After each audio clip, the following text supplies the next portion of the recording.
So, elements of human geography, and we are saying that um, where is this thing? A course description. A course description, which is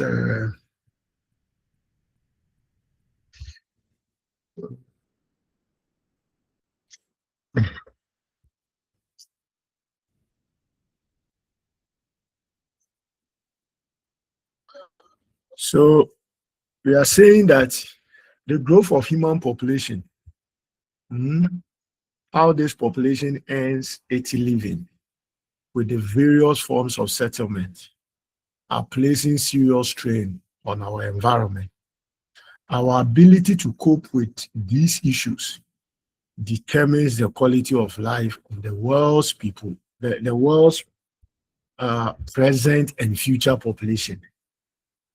This course emphasizes the study of geographical relationships and interaction of cultural, social, economic, and political phenomena.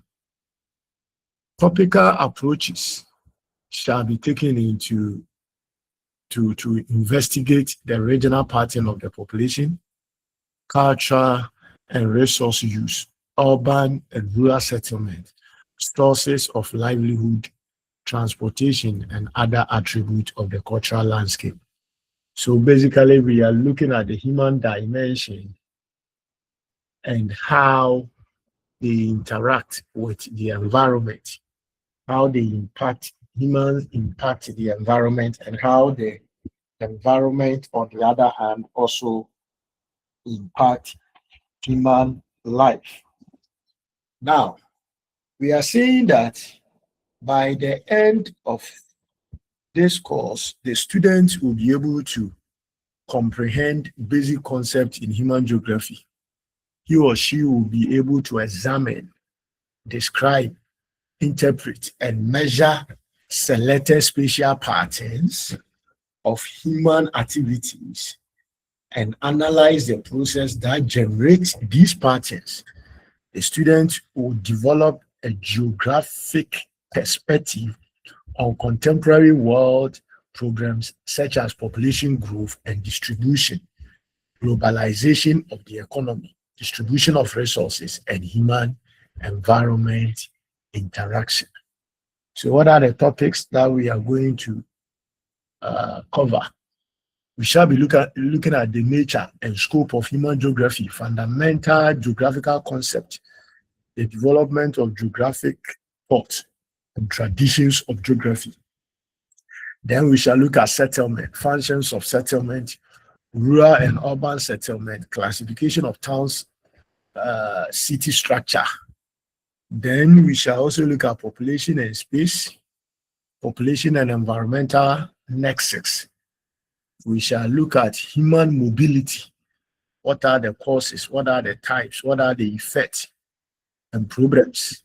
We shall also be looking at culture and resources, and then agricultural activities, nutrition and health, transportation, communication, trade, and industry.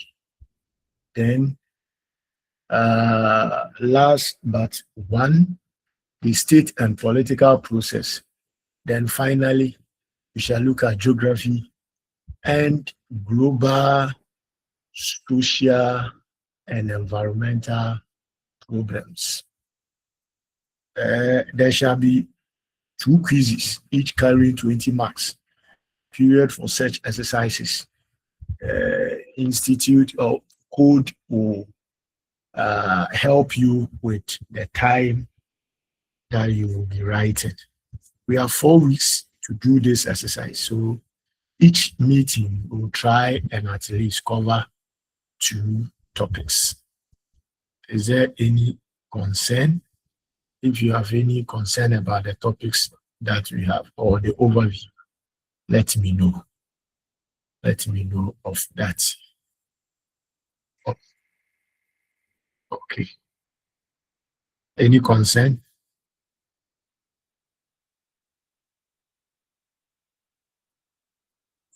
Okay, so in that case, we shall start by looking at the first topic, which is what is human. So we are looking at the nature of human geography. The nature of human geography. That's the first one. The nature of human geography.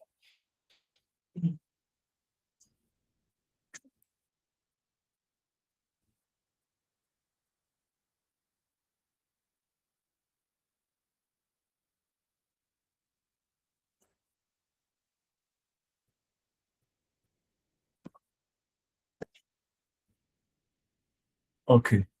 The nature of human geography. Now, geography is the systematic study of location and place. Geographers ask questions concerning where people, places, and activities are located, why, and how they come to be located where they are, and how the unique characteristics of societies and physical environment affect each other at different locations. So why study geography? So the question of why one should study geography is a valid question. Many around the world do not understand the tangible benefit of studying geography. Many might think that those who study geography have no career option in the field because most people do not know anyone who has the job title geographer. Nonetheless, geography is a diverse discipline that can lead to a myriad of career options in areas ranging from business location systems to emergency management. Now, studying geography can provide an individual with a holistic understanding of our planet and its system. Geographers are better prepared to understand topics impacting our planet, such as climate change, global warming, desertification, El Nino. If you did, is it physical geography? You came across this when we were looking at climate or climatology. Okay, I think in climatology. What water resource issues, among others, with instant global communication and media coverage of geopolitical hotspots around the world on the 24-hour news channels and on the internet, the world might seem like it has gotten smaller, yet centuries-old conflict and strife remain despite huge technological development over the past few decades. So we are saying that the one who studies geography basically studies everything on the planet. I always say that whilst the scientists have a designated laboratory, the geographer has the world as his laboratory because everything on planet Earth, the geographer is interested in studying them. Now, whilst the developed world has developed rather rapidly, the developing world, I hope you know the difference between a developed and a developing. We are not developed yet. We are in the process, and the indicators are there.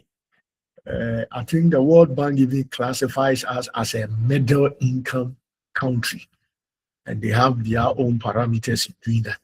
As a disaster frequently remind us, has yet to benefit from many of those advances. Those who study geography learn about the difference between world regions. Some geographers devote their studies and careers to learning and understanding a specific region or country of the world. They study a culture, food, language, religion, landscape, and all aspects of the region to become an expert. This type of geographer is desperately needed in our world for a better understanding of our world and its regions. Those who are experts in various hotspots regions of the world are certain to find career opportunities. Being well educated globally. So if one studies geography, we are just giving a broader perspective. In addition to knowing what the planet and the people, so when you study geography, you get to know people. Where are people living? Why is it that certain parts of the world is habitable, but other parts is not, habitable? Why is it that now that is 12 midday in Ghana, those in Australia, they have seen Sunday? Why is it that whilst we are experiencing sunshine in Cape Coast, I can confidently say it is probably drizzling or raining in other parts? So the geographer tries to find out why these various dynamics in the same place we live. The geographer tries to do that. So in addition to you knowing about the planet and the people, those who choose to study geography will learn to think critically, research and communicate their thoughts through writing and other means of communication independently. They will thus have skills that are valued in all careers. Finally, geography is a well-rounded discipline that provides students not only with ample career opportunity, but it also provides students with knowledge about our rapidly changing world, how humans are impacting our planet. Further to this, we can say that geography has been called the mother of all sciences. See, geography inculcates so many things. So there are people who background is not even in geography, but they are now in the field. Why? Because it is the mother of all sciences, social science, physical science, or any other science you can talk about. They are saying that geography is the mother. Why? It was one of the first fields of study and academic disciplines developed as humans sought to find out what was on the other side of the mountain or across the sea. Exploration led to the discovery of other planets and its amazing resources. Physical geographers study the landscape, landforms, and terrain of our planet, whilst cultural geographers study our cities, our transportation networks, and our ways of life. Geography is a fascinating discipline that combines knowledge of many fields to help scientists and researchers better understand this amazing planet.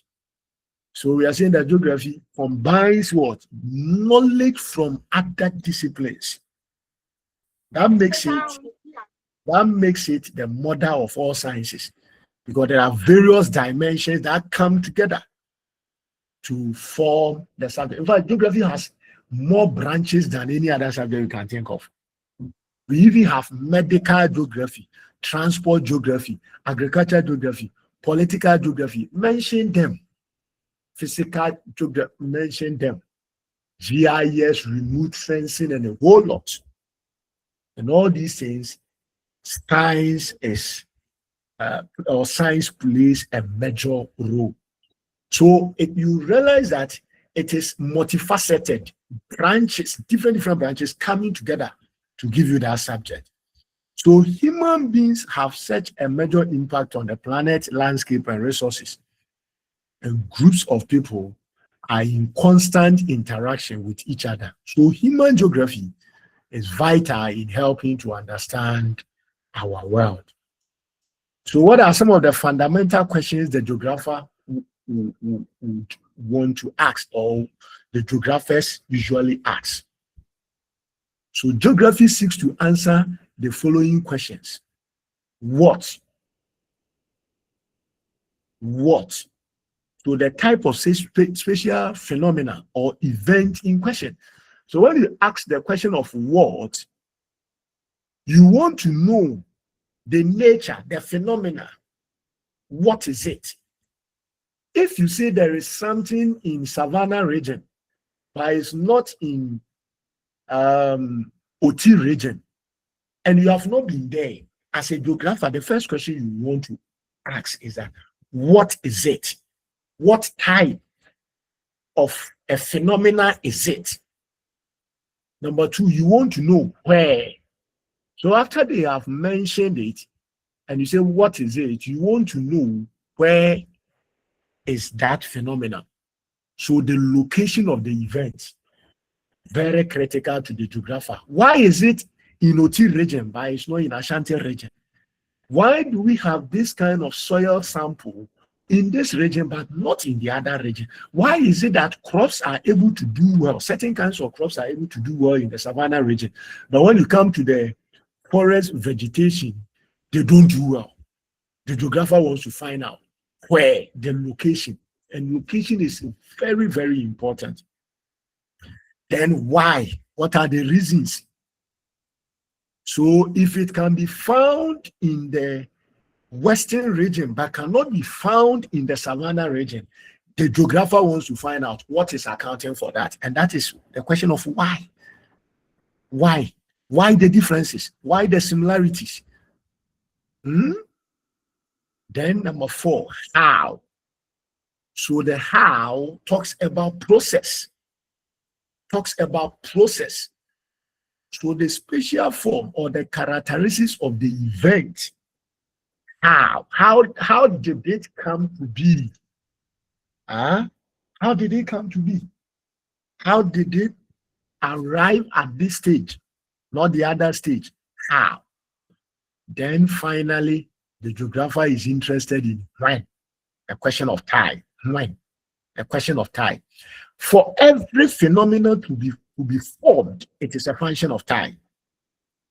So if you remember, we even talked about rock formation in Ghana, and we talked about the Dahomey formation, we talked about the Taquian formation, we talked about the Secondian formation, we talked about the Acranian formation, and we told you the various geological time scale, the Precambrian era, the Paleozoic era, the Cenozoic era. We told you 4,500 million years ago, 700 million years ago. All those rocks that we talked about, their formation is a function of time. So whatever phenomenon that the geographer finds on Earth, the geographer knows that for that thing to be formed, it is a function of time. So the question of when is very, very important. Now, so keep these 5 questions: what, where, why, how, and then when. The 2 main branches of geography are physical and human. Physical geography deals with the natural phenomena independently of human activity, and human geography deals with the activities of human beings in their natural environment. So if all that I have said, you did not get anything, at least a summary of it is that human geography deals with activities of human beings in their natural environment. So what is the nature of human geography? Human geography is the study of the interrelationship between people, place, and environment, and how these vary spatially and temporally across and between locations.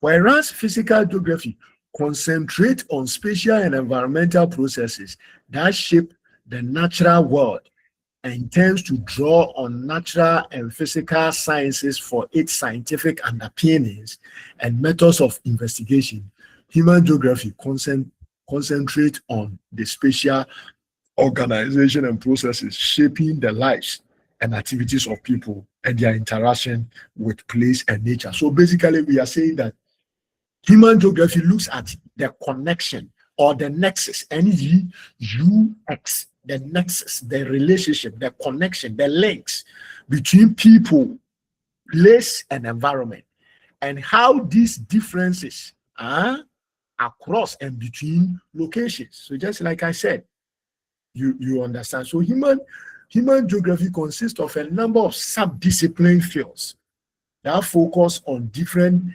elements of human activity and organization. So for example, we have cultural geography, economic geography, health geography, historical geography, political geography, population geography, rural geography, social geography, transport geography, and urban geography. So all these dimensions of geography, they fall under human geography. So what distinguishes human geography from other related disciplines, such as development, economics, politics, and sociology, are the application of a set of core geographical concepts to the phenomena under investigation, including space, place, scale, landscape, mobility, and nature. And as we go on, you get to know these things in detail.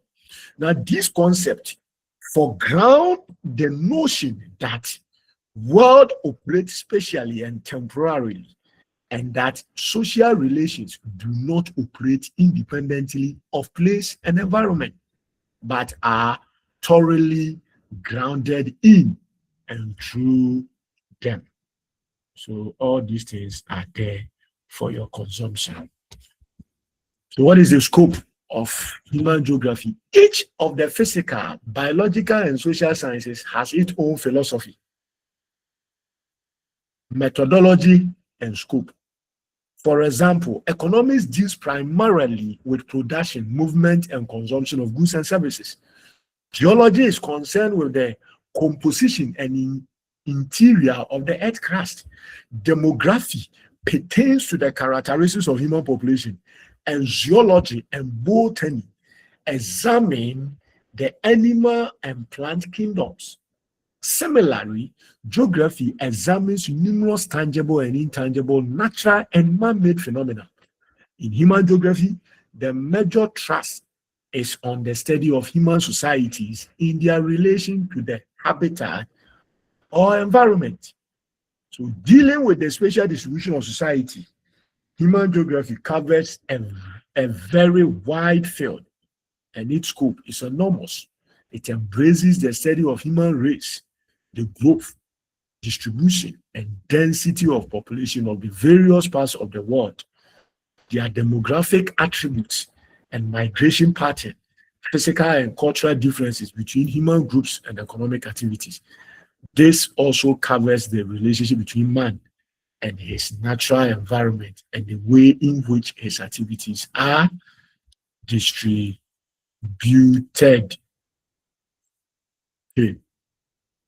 So one of our study of human geography, therefore, can help us can help make us better informed citizens, more able to understand the important issues facing our communities and our countries, and better prepared to contribute to their solution. Okay. So we have another dimension of human geography. Remember, we talked about place, talked about the environment, and we talked about people. So when we talk of human geography, we are looking at how these three variables interrelate with each other. And you realize that all the topics that we'll be treating will center around these areas. People, population, place, very, very important. And then the environment as a whole. So region or regional geography is added to the above categories. Remember, we've mentioned several of them. Like geography as a whole, human geography covers three related themes. So we have spatial analysis, the recording and description of human phenomena around the Earth's surface, with special attention to the significance of space as a variable. The study of the interrelationship between human beings and their environment, both natural and socio-economic. And then finally, the regional synthesis, which combines the first two themes. So the first two themes, which is spatial analysis. So we are trying to describe human phenomena on the Earth's surface with special attention to the significance of space and as a variable. And then the interaction or the interrelationship between human beings and their environment. So the first one just look at the space, and then the second one looks at the connection between the two. Then the third one looks at the combination of all. The first two, that is the spatial analysis, and the human beings and their environment, both natural and socio-economic. Now, all can be put or can be perceived on a variety of spatial scales. A critical study along these lines enables us to understand the world we occupy and to appreciate the circumstances affecting the people.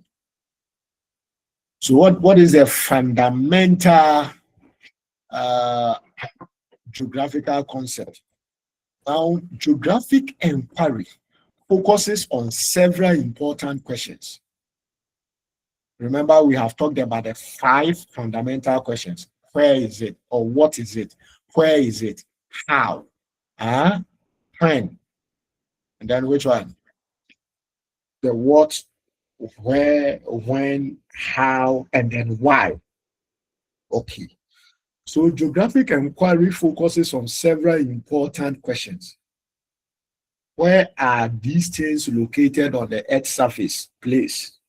Why are things located at where they are?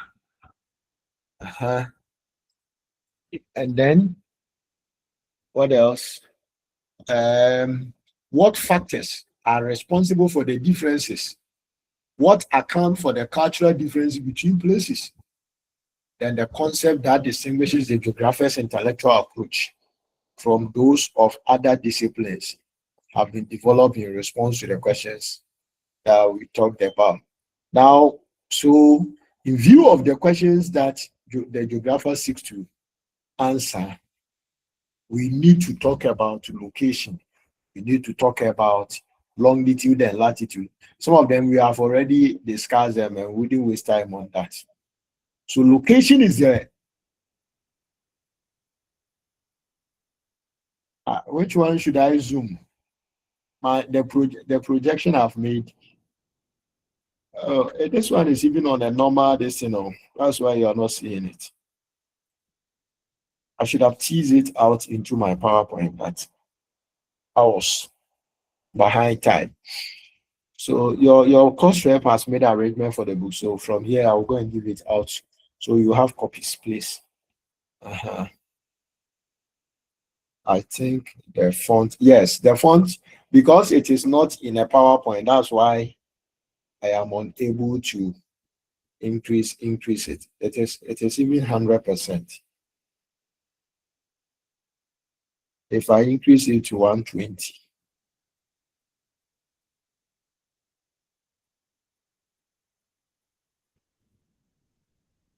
Don't know if you can see.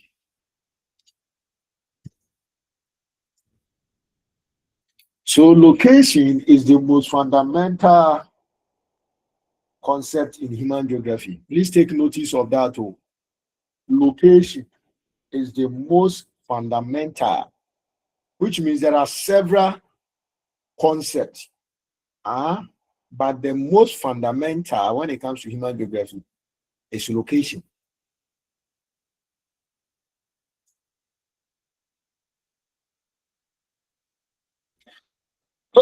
Oh, Jesus is Lord. So it's the most fundamental.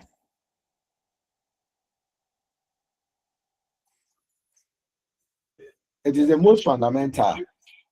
In studying an event occurring on the Earth's surface, the first question asked by the geographer is, where is it? In asking locational questions, geographers are concerned with absolute location and relative location. I don't know whoever taught you thematic geography of Ghana, but my group, I taught them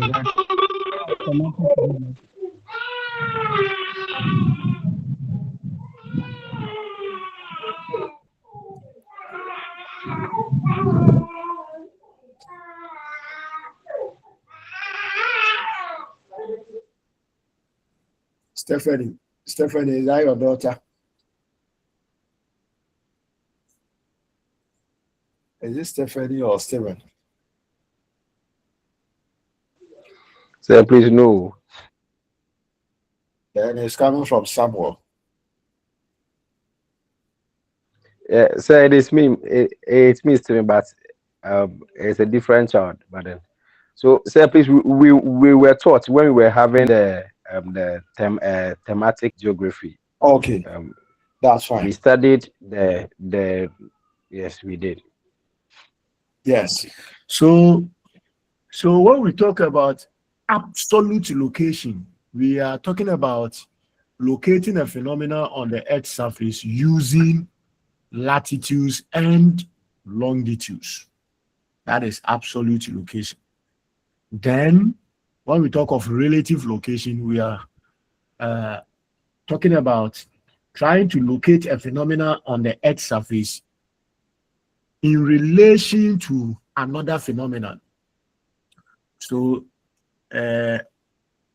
Stephen is closer to Seth or Samuel, or Stephen is seated in between Samuel and Judith.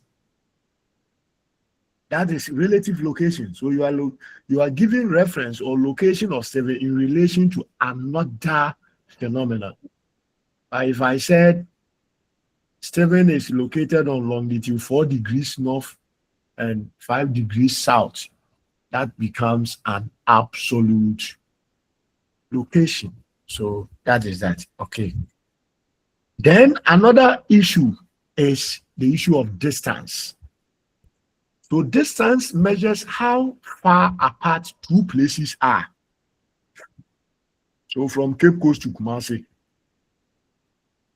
or from Cape Coast to Bolgatanga. Combining information about distance with information about direction helps to fix relative location more accurately. Distance is measured in units of length. Sometimes other measures are used as surrogate for length in determining distance. So what we are saying here is that sometimes not necessarily knowing the number of kilometers or miles you will cover, but we can use other issues such as how long will it take you from Cape Coast to Kumasi, say 4.5 hours. So without being able to tell the number of kilometers or miles, but being able to use time should tell you how long or how short the distance is. Sometimes you can even use your lorry fare to determine, from here to Bolga, it is 420 Ghana cedi. From here to Takoradi, it is 70 Ghana. Without any contradiction, you should know that from Cape Coast to Bolga is way far, or farther than that of from here to Takoradi. Even though you were not given the kilometers or miles, but you heard the lorry fare and you were able to tell. Then another concept, distribution. So take note of that, location, distance, distribution. So these are fundamental concepts in human geography. But the key one, we talked about location, and another one, distance. And we are looking at distribution. Now, this is concerned with how things are arranged on the Earth's surface. To the one who studies economics, when they talk about distribution, they are looking at how goods and services are distributed across the surface of the Earth. But here we are talking about arrangement on the surface of the Earth. Why do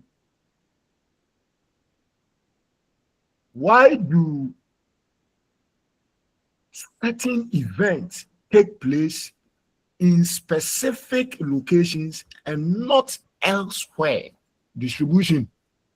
So we have population distribution, we have vegetation distribution, we have soil distribution, and a whole lot.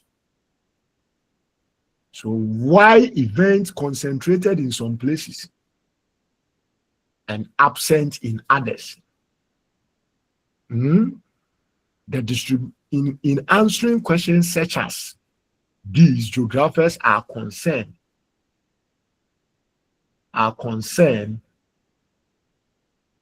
with distribution. The distribution of any occurrence is its arrangement on Earth's surface or portion of Earth's surface. Maps of distribution are examined in order to understand why phenomena are located where they are. Geometric characteristics of distribution help the geographer to interpret and explain them. Two of the most important geometric characteristics are pattern and density. So pattern, so under distribution, we look at the pattern and we look at what? The density. So the pattern of distribution can be random, regular, linear, or clustered. And then the density is the frequency of a phenomena per unit land area. How much is that phenomena found in a particular place? That is density. How is that phenomena arranged? Is it sparsely distributed? Is it nucleated? Is it linear? That talks about pattern. So take notice of these two issues when it comes to distribution. Then we also talk about diffusion. So you see distribution, diffusion, location, distance. So location, distance, distribution, diffusion. So LVDD, you understand? Location, distance, distribution, diffusion. What is diffusion about? Distribution are dynamic, changing frequently over time. Diffusion is the spread of new product or idea or object across space through time, a process that results in changes in the distribution pattern and density. So we are looking at the rate at which new ideas or products spreads. Because when we talked about distribution, we looked at pattern, whether it is linear or dense or sparsely done. Either it is linear or sparsely arranged. And we talked about the density. But here we are looking at the rate, the speed with which new ideas or products get to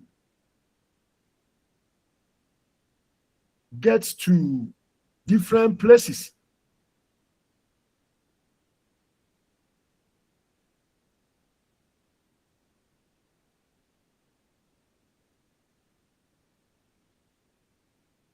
Are you with me? So that is diffusion. Two basic types of diffusion are relocation diffusion and expansion diffusion. An example of relocation diffusion is the European civilization that diffused across the Atlantic Ocean, displacing the culture of the indigenous American people. And then expansion diffusion, on the other hand, is the diffusion that results from adoption of innovation. So there are ideas that spread on their own, and there are ideas that people cultivated or people adopted. That is expansion diffusion. But the one that spreads on its own, that is relocation diffusion. I don't know whether you get the difference. Okay. Take a closer look at these issues. They're very, very important. So expansion diffusion involves innovation, information, and choice. The person adopting an innovation chooses to do so following receipt of information about the innovation. Expansion diffusion occurring primarily between people in direct face-to-face contact is known as contagious diffusion. Diffusion resulting from long-distance information flow is known as hierarchical diffusion because it often occurs outward from innovation centers. Okay. Then another concept has to do with scale. Geographical analysis is conducted at many different scales. The analysis could be global, encompassing the entire world, local, incorporating only a single building, park or other property or anywhere between two extremes. So here when we talk of scale, we are not necessarily talking about 1:500,000. No, we are not talking about representative scale, fractional scale, but we are looking at the magnitude. The magnitude. Is it at the world level or is at the local level? That's what we mean when we talk about scale in this discussion. Are you okay? Then place is also similar to the location we talked about. But what have been explained so far are all about place. Where on the surface of the earth is a particular place located? Where is it located with respect to other places? What factors are responsible for the development of particular places? How do places interact with one another?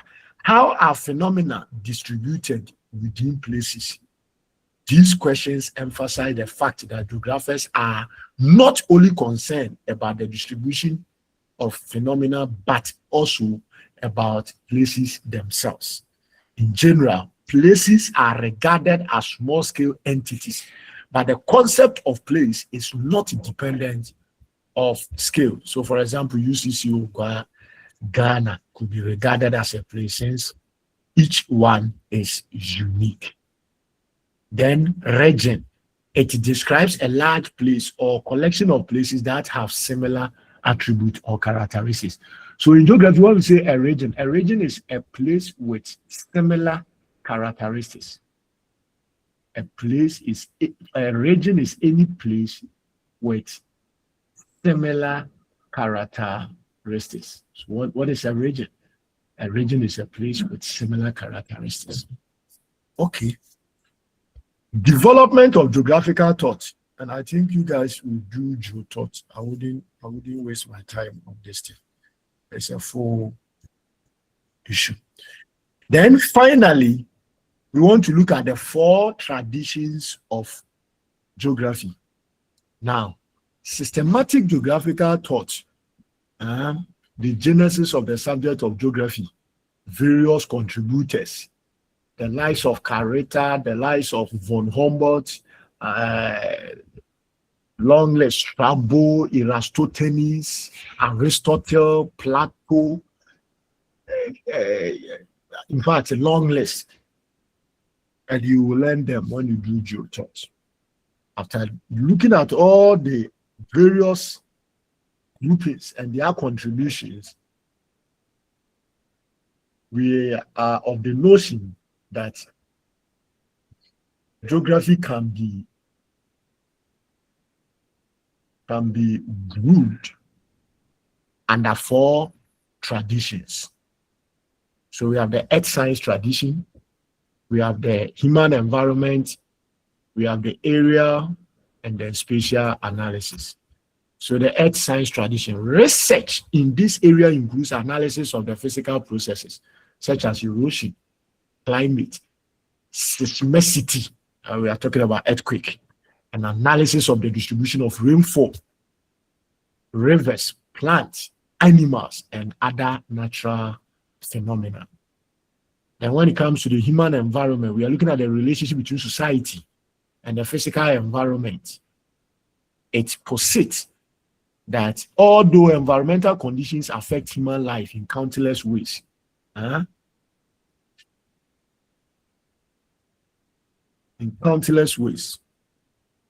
humans are increasingly able to modify the world to suit them. Is that not it? So when you go to a very cold zone or region of the world, what do? People are living in places where their temperature reads negatives, yet they are there. They've been able to modify the environment to suit them. Is that not it? That's what we are talking about. That there is a relationship between human and the environment. And then we talk about regional geography or the area studies tradition. It involves the description and analysis of specific places and regions, seeking to understand their historical development, and the interaction between them. Research within this tradition examines both patterns and processes within regions and processes external to regions that affect development within them. And then the last one is the spatial analysis or the locational theory.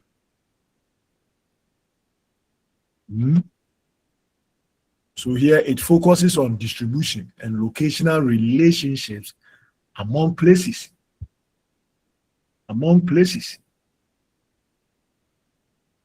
People, objects, and the environment. Statistical and mathematical thinking are critical to the development of principles applicable at different places and at different times. Okay. So that is that for the introduction. Any question? Any observation? Let me know. Hello, any concern?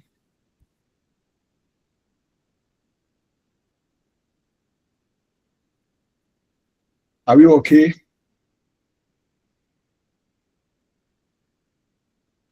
Yes, sir. Okay. Yes, sir. We are okay, sir. Very good. Very good. Just like the thematic and the physical, you guys did so well. Did very, very well. And I'm hoping that this one too, you do excellently well. These areas are difficult. Thank you, sir. Yeah. Okay. So then let me add the second one to it. Okay. So we want to look at settlement, and I know in the this one too is not anything new because we dealt with that in the human thematic geography. So we just mentioned some few issues. Now, there are many reasons why geographers are interested in housing and settlement of the world's human population. Because remember, once you are dealing with human geography, you cannot do away with settlement. It is a critical area. It's a key area we cannot, where people will put their head. We are very much interested in that. Now, a house reveals much about a region and culture.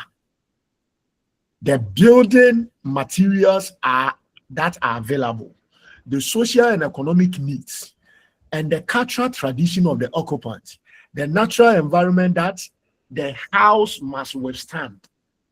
When human group occupies a territory, it creates a pattern of settlement.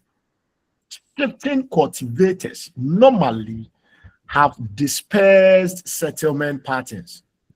Traditional farmers who cultivate the land on a permanent basis have neglected villages. Modern societies have settlement patterns that are dominated by towns and cities. And I know we are aware of this.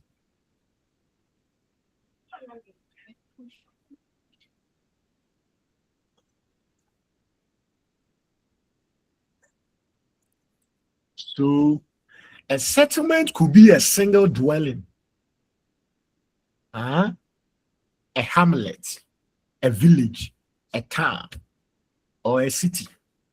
So when talk, in fact, the concept of settlement doesn't have a universal definition. Yeah, a concept of settlement doesn't have a universal definition because what we will classify as a region, a certain place is a village. Yeah, that's why settlement doesn't have more or less a universal definition. No. Each place or location and how they determine how they want to classify it. You understand? The whole Ghana is just one state in America. Or even Nigeria, they will say Abuja. the capital is equivalent to the size of Ghana. Can you imagine?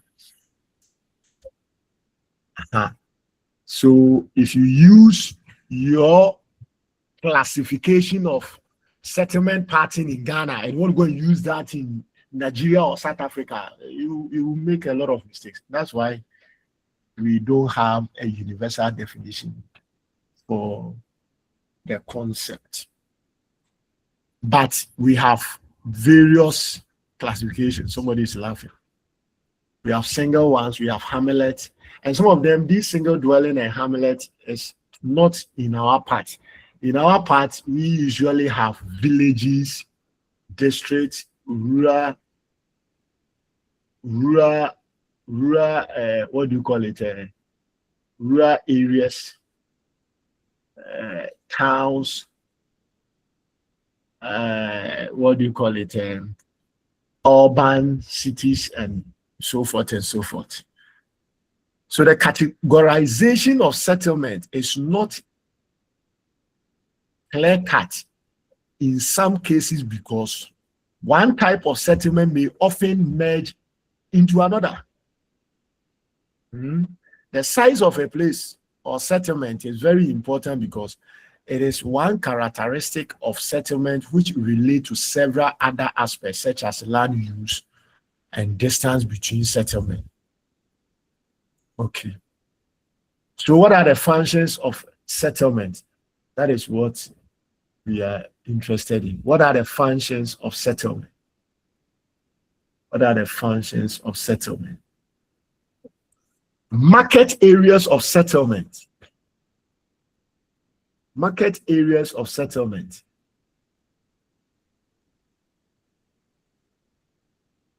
Market areas of settlement may vary, but every settlement serves as a center for provision of goods and services to the people living in the surrounding hinterland and services for the functioning of the city itself.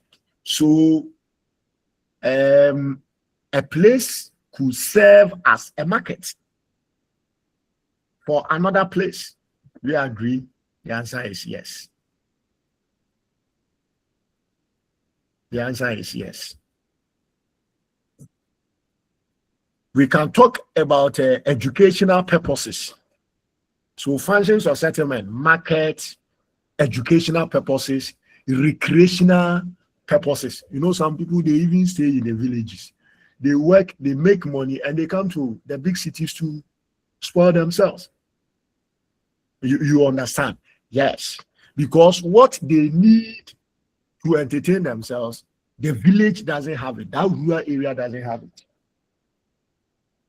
So then one place becomes, what do you call it? The hotspot or the center for providing services to that the group of people. You see, some of us, the first time we even leaving our towns to certain places, it was because of education. I remember the first time I came to Cape Coast. Okay, fine. I remember we first came for tourists. We came as tourists. So I came to the university. Went to the Kakum Forest. Came to Kakum Forest. We came to Kakum Forest. And why did we come? Because we didn't have what this place they had. You understand? So we came here.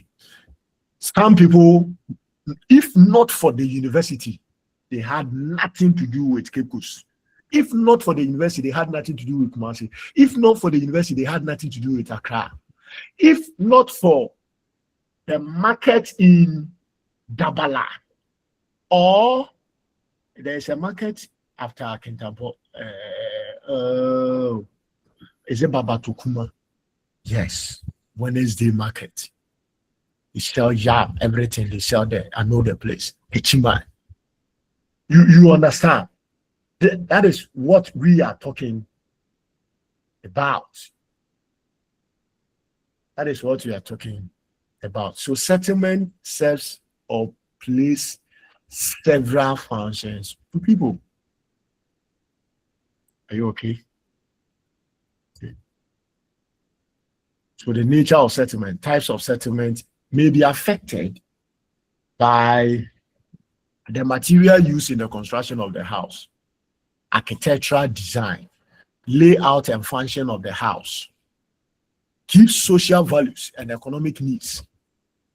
Humans and animals may live under the same roof in villages in least developed countries. That's true. Form and shape of the houses. You see that square building, it started from Sudan. Oh. That short buildings now Ghana for Sini Baby. Yeah, they are saying assassin. The genesis was from Sudan. Sudan for a yes, I didn't, and our people went to learn it. When you go to northern region, it is in a circular shape.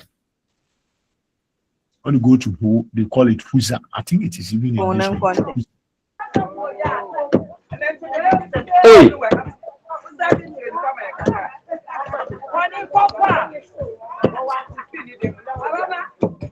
There's no issue.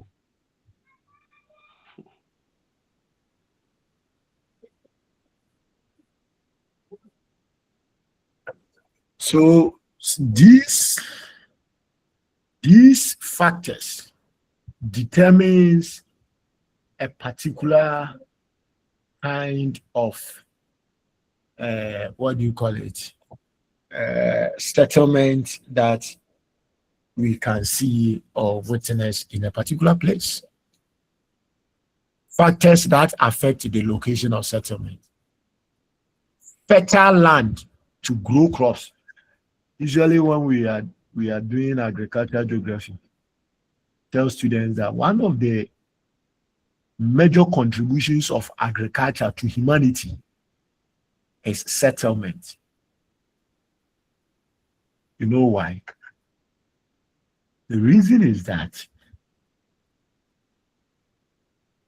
at first, people were moving from place to place, gathering what nature could provide. As time went on, nature could no longer provide what people needed. So they had to settle at a place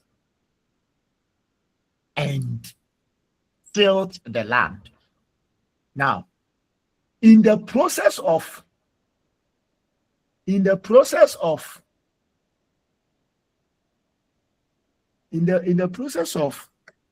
land tillage or settling at a place and cultivating the land,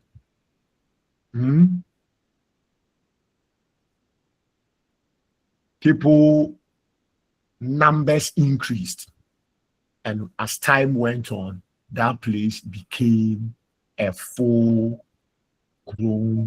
settlement.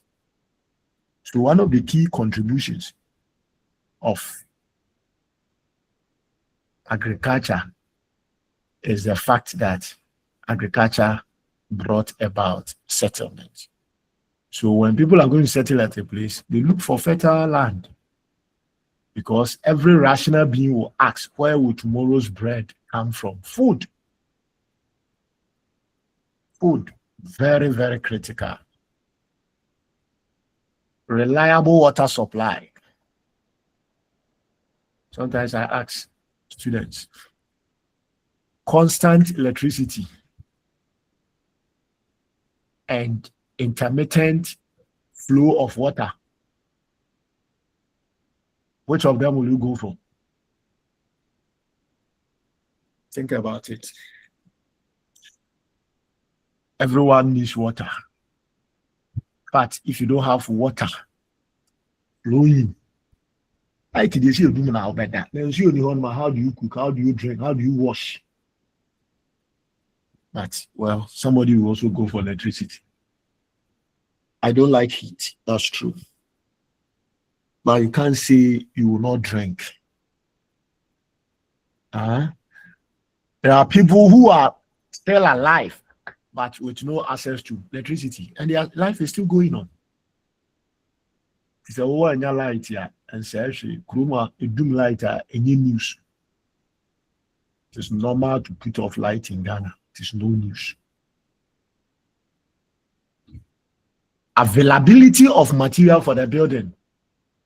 So if you are going to build, is the material for the building available? You understand? Building in Ghana is very, very expensive. Very, very. And even not only that, very frustrating. Available source of fuel or energy, security, and then accessibility, transportation network or transport network is a critical factor in locating a particular settlement. Now, let's look at urban settlement. Once you urban settlement, what does it mean?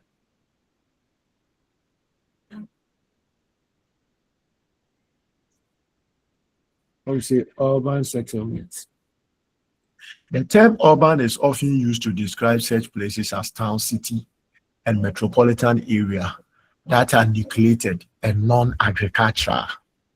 What constitutes an urban area differs from country to country. I think I've told you already. In Ghana, towns with population of at least 5,000 are referred to as urban. You see, when it is 5,000 or less, that one becomes a rural. But you see, I always say that these days you cannot use only the size of a country's, the population of an area to classify it as either a town, a city, or an urban area. No. The reason is simple. Go to the Galamsey areas and see the number of people who are there. But you cannot classify that area as an urban area. If only you are basing, if your argument is only based on the size of the population, granted. But it goes beyond. You cannot base your classification only on the size of the population. If you're going to do that, you make a lot of mistakes. But that is the commonest variable that we use when we are classifying settlement into rural, urban, metropolitan, municipal, or district. We use the size of the population. Are you okay?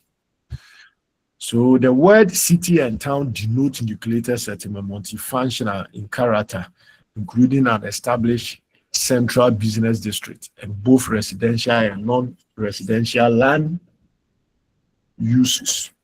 Towns are small in size and have less functional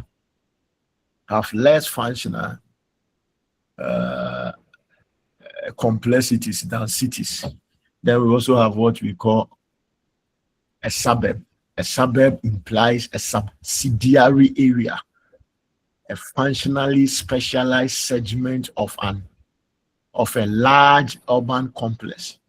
It may be dominated or exclusively residential, industrial, or commercial, but by the specialization of its land uses and functions. A suburb is not self-sufficient. It depends on and is integrated with urban areas outside its boundaries.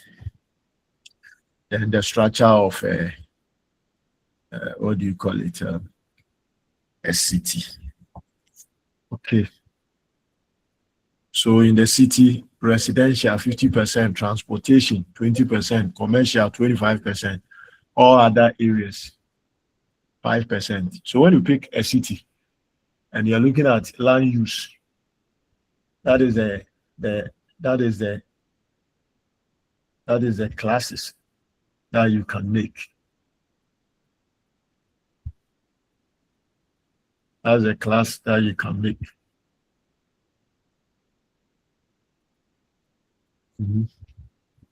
Okay. Systems of urban settlement. So transportation centers along major coast, rivers, highways, canals, railways. In Ghana, our railway system is very poor. Special functions of cities. Special functions of cities.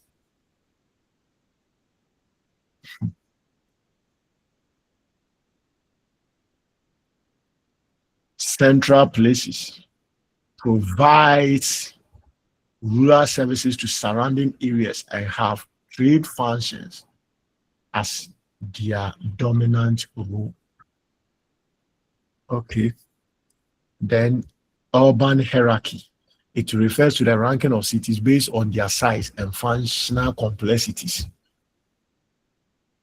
It is like a pyramid. A fewer large and complex cities at the top, and many smaller, simpler ones at the bottom. There are always more smaller cities than large ones. So when we talk of urban hierarchy, we are looking at ranking cities. I remember they published cities, most expensive cities in Africa. Accra was one of them. Very expensive to live in Accra. We go to Johannesburg, Victoria.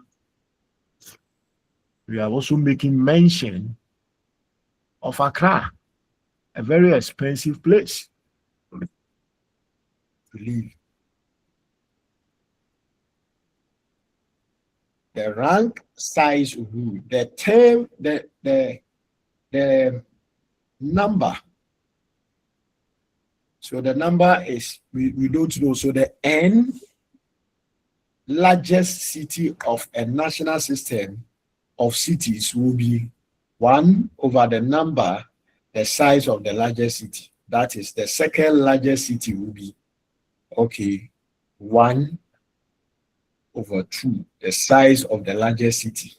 The 10th largest city will be 1 over 10, the size of the largest city. Well, we are not interested in the calculations, so don't go and kill your head over that. Then we have what is called primate cities. Primate cities refers to dominant city that is far more than twice the size of the second largest. That is a primate city. Example is Luanda in Angola has more than half of Angola's urban residents. Luanda. Is that a capital? It has more than half of Angola's urban residents. Other examples include Mexico City, where we'll be playing the World Cup, Nairobi, Kenya, then Cairo, Egypt. So what are the functions? Cities perform several functions, including retailing, wholesaling, manufacturing, military defense, professional and personal services, educational services, religious services. You know, some churches, their head offices are in Accra.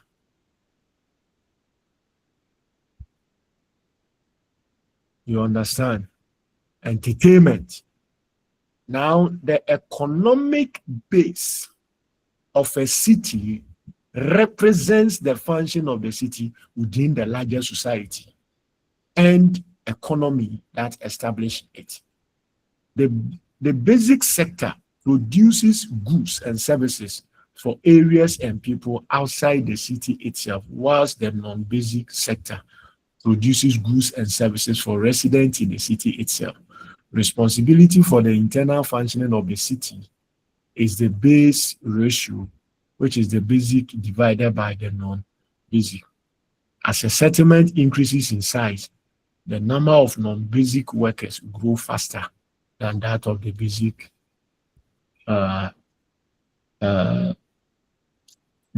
workers. Then we also have what is called squatter settlement. We'll talk of squatters who occupy uncompleted buildings. So it refers to an urban resident development on land neither owned nor rented by its occupants. That's why I said mostly it is in uncompleted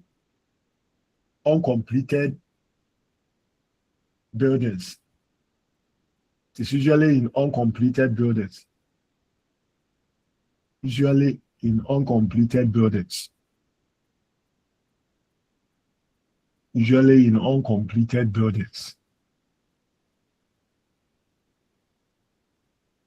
Usually in uncompleted buildings. They are mostly found in cities of developing nations where the conventional housing market are unable to cope with the demands produced by rapid urbanization. They are created when squatters illegally occupy land, either on the edge of the land built up area or in the interstices of existing development. Such an occupation may be entirely unplanned and piecemeal, but most squatter settlements are the result of planned invasion of land, which neither private owners nor the state are likely to reside. So it is not only about what do you call it, occupy uncompleted building, but there are those who settle in the edges of places, outskirts of towns. That's where, if care is not taken, it generates into slums, because they don't have what it takes to build good structures. They now use rubbers and wood. So the areas like Fadama, Choco, those slum areas. Yes. That's what is called squatter settlement. As not so no be an demand on one or a cotton. We have people like that. You have places like that. Have places like that. Okay. And that is what I was talking about, slum and Tabodai. And Tabodai. Somebody said, what is will be or Bruchino also a Todaya emane how and Tabo. Rumhana so be Kasa Wasidaya, Abruchide dying and Tabo, and ye who be and Tabo. Honey toss cement, 12 blocks. A toil on Ross. Yaman Crofwa Baba Boss. Inti. And ya grow be na ye dino chroma more de and Tabo the Sidaya and Yehubia. So slum, it is an area of substandard, overcrowded housing, occupied by the poor, unemployed, unemployable. So there's difference between unemployed, those who have the skill but they have no job, and they are willing to work but they have no job. And then we have those that we classify them as unemployable. Those are people who do not have any skill.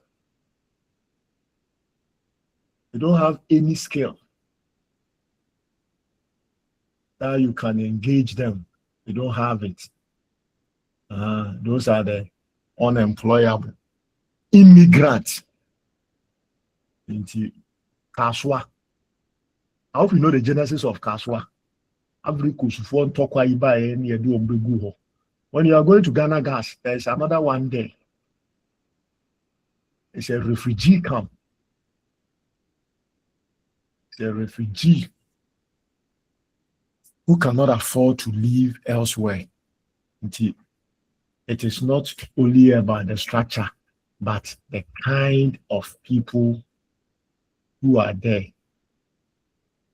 And Liberia camp. Somebody is saying Liberia camp. Somebody is saying Liberia camp. That's true. It's true.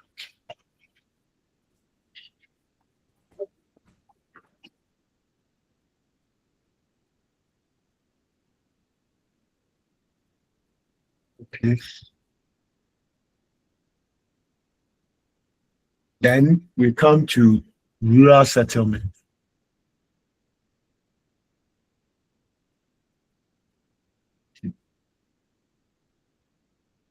Come to rural settlement.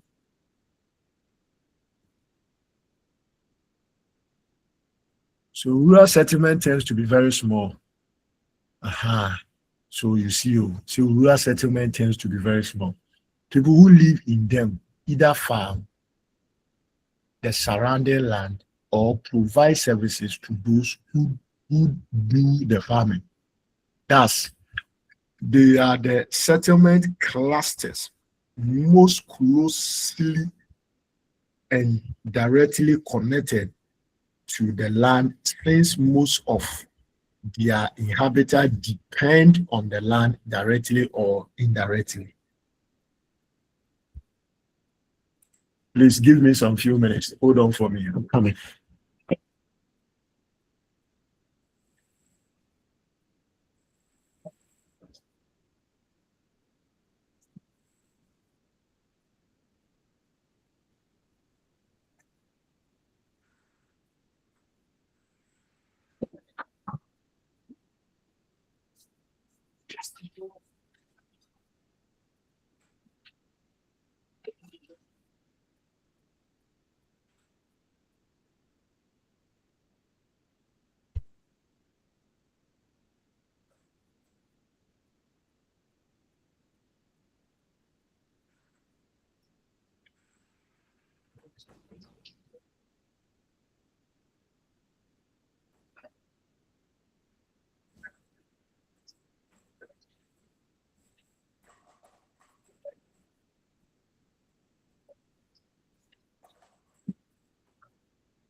Yes, sir.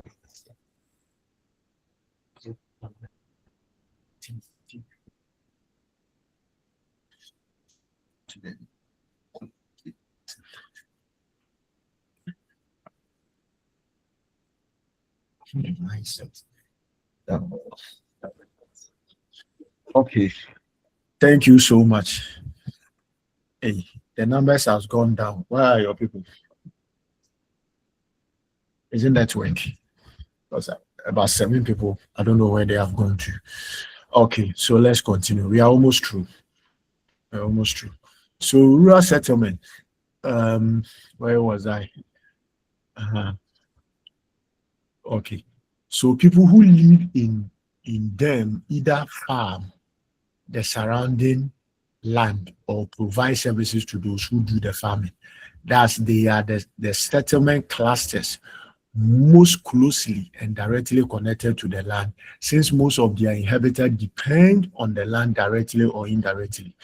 The protective accommodation of livestock and the storage of harvested crops are primary function of farm villages where subsistence is prevalent. Livestock pens are often attached to houses or dwellings are built in circle. Yeah, that's true. In fact, the last time I visited Bongo district, district in Bolgatanga, no, after Bolgatanga, 2022, around November. Yes. And that was where I saw when we talk about this farming around their settlement.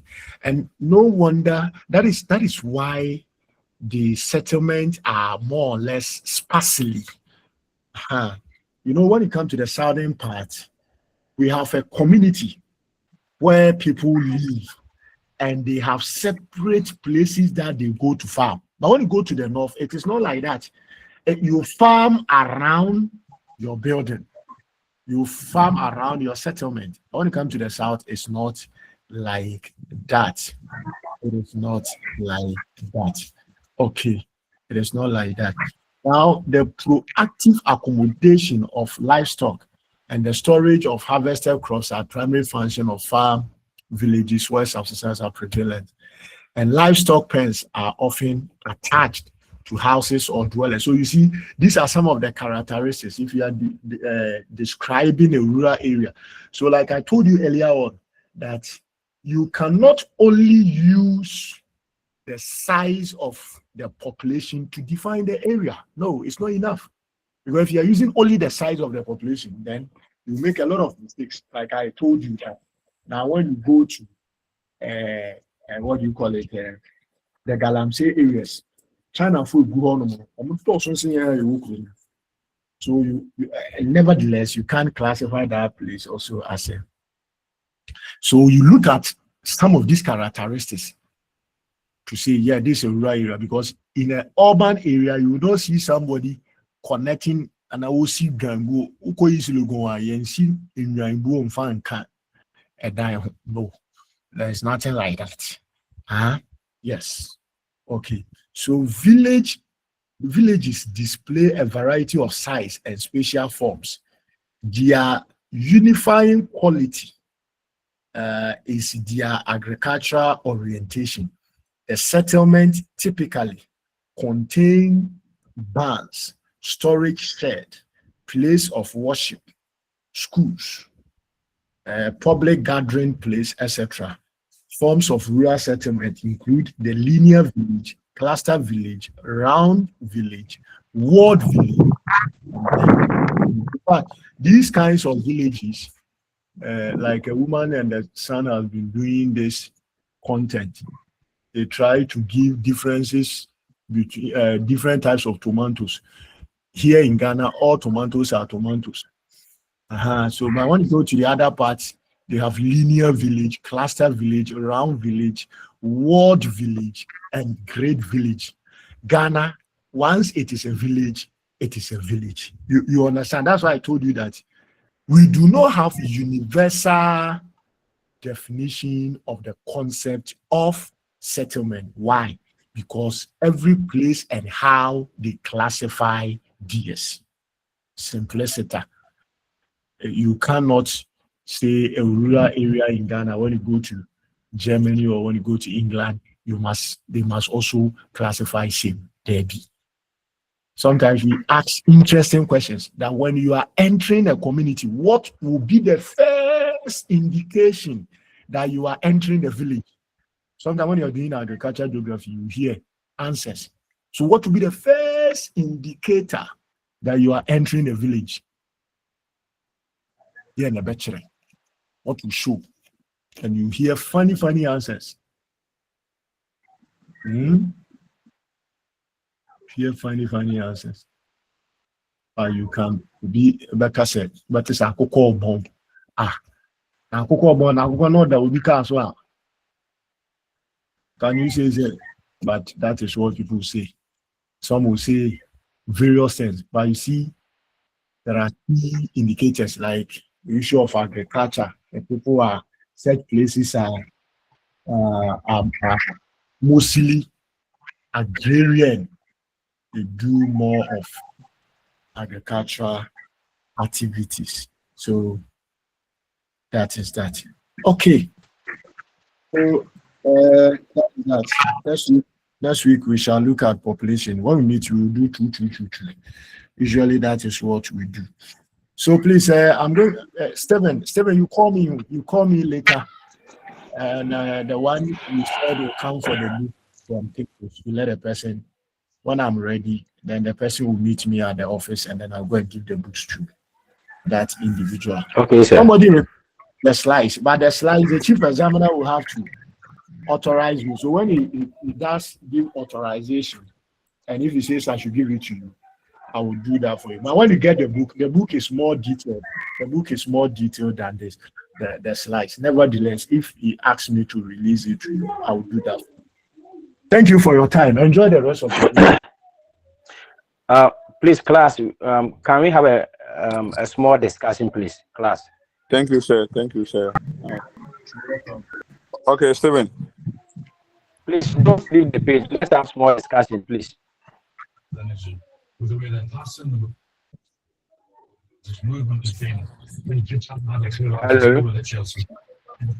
Hello, Stephen. Yeah. Yes, Please, I want to discuss something, so please don't leave the page. Go ahead, please. Concerning the books, I'm comparing the list for the books. And however, like I said earlier on, you realize that those of us offering this program, that's the social science, we are not many. And you scatter, and getting the money is something because I have to send the money center by center. And I'm impressed may incur cost about this book issue. So Miss Nisi based on center, the lecturer could know say, oh, I have sent money for center A, center B, and center C. So please, that is what I'm doing. So I want us to exercise patience. Okay, Steve, I want to come in with this. Please, those of us in Kumasi, the curriculum studies in geography it's only the curriculum studies that the guy brought it to me. So Steve, I want to ask you about the rest of the books. Thank you. Yes, with the lecturers, we are all aware say they are elderly, and we are normal, like we are having this course with them. However, you can't send a lecturer to go and give a book to a different lecturer.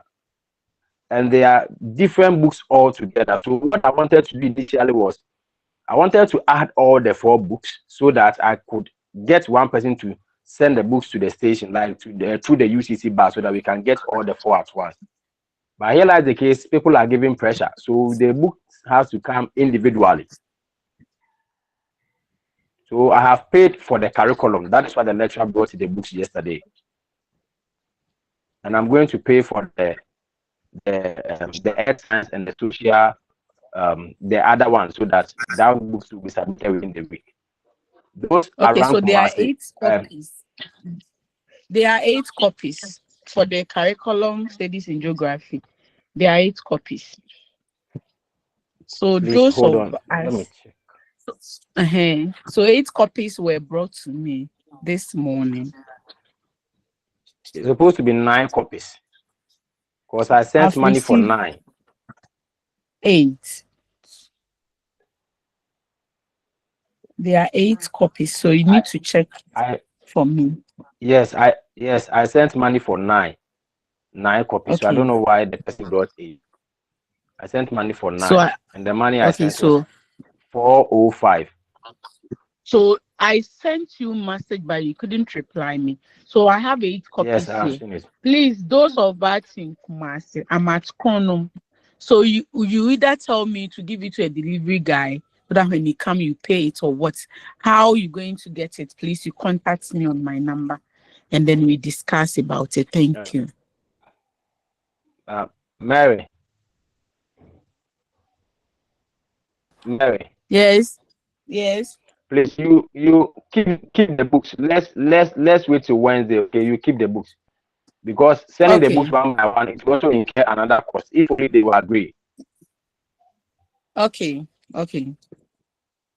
Please, are we okay? So yes, I want to keep them so that when the rest is added to it and then you are doing delivery, it will be one cost. Other than that, it will be different cost when delivery is going out rather. Okay, please.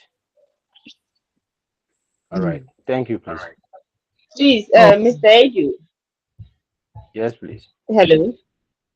I'm on it. Those of us at UCC, UCC Center. Where are you living it? UCC Center. Ima has gone Yes. for the curriculum already. That's yesterday. Ima has gone for the curriculum, so it is left with how do you call it? The earth science. I've called him to go for the earth science as well, but he's planning to go for all the books together at once, because while he's no one is paying him for his movement. No one is paying for his movement. So it's a sacrificial work that we are all doing. Okay. So it's with Emmanuel. Yes, Okay. Emmanuel Amwa. That's the curriculum. Okay. But Mary, I'm going to call the lecturer now, since you said you got only 8 books. Okay, Steve. So that after that you get in touch with me so that we know how the way forward. Okay. Yes, I'll do that just now. Okay. All right, thank you.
Mulu of Asena.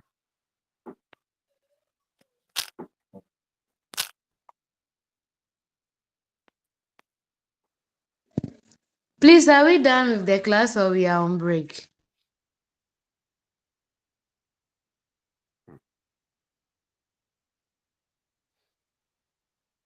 Baba break no.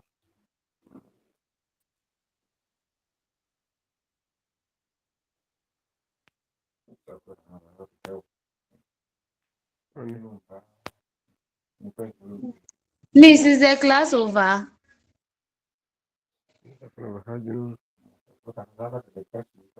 So,